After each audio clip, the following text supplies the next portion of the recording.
নমস্কার, কেমন আছেন সবাই? আশা করি প্রত্যেকেই ভালো আছেন। আমার আজকের ভিডিওতে মেনু হচ্ছে ছ্যাঁচড়া। ছ্যাঁচড়া নামের সাথে আমরা বাঙালিরা আশা করি প্রত্যেকেই পরিচিত।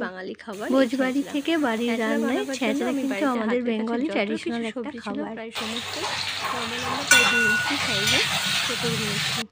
তারপর সমস্ত সবজিগুলোকে তেলে ভালো করে গোল্ডেন ব্রাউন ছ্যাঁচড়া বানাবার জন্য আমি এখানে সমস্ত সবজিগুলোকে লম্বা লম্বা করে কেটে নিয়েছিলাম, আর সেগুলোকে তেলের মধ্যে গোল্ডেন ব্রাউন করে ভেজে নিয়েছি।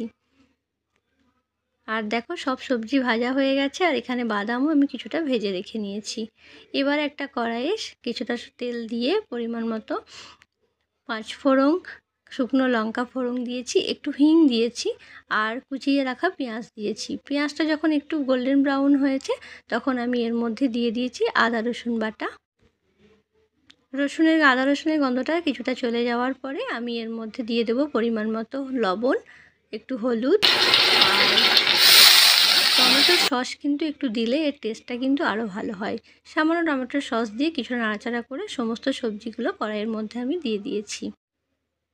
এবার এর মধ্যে আমি একটু জল দিয়ে দেবো, আর জলটা খানিকক্ষণ ফুটে যখন দেখব সবজিগুলো সেদ্ধ হয়ে গেছে তখন তার মধ্যে বেটে রাখার সর্ষেটা দিয়ে দেবো, আর সর্ষে বাটা দিয়ে কিছুক্ষণ আরও ফুটিয়ে নেব। যখন জলটা একটু শুকনো শুকনো হয়ে যাবে তখন আমি এটা নামিয়ে নেব, আর নামিয়ে ওপর থেকে দিয়ে দেবো বাদামের গুঁড়ো। ব্যাস, আমার রান্না আজকের কমপ্লিট। এবার কেমন লাগলো তোমাদের অবশ্যই আমাকে লাইক করো, কমেন্ট করো, শেয়ার করো। আজকে এখানেই শেষ করছি।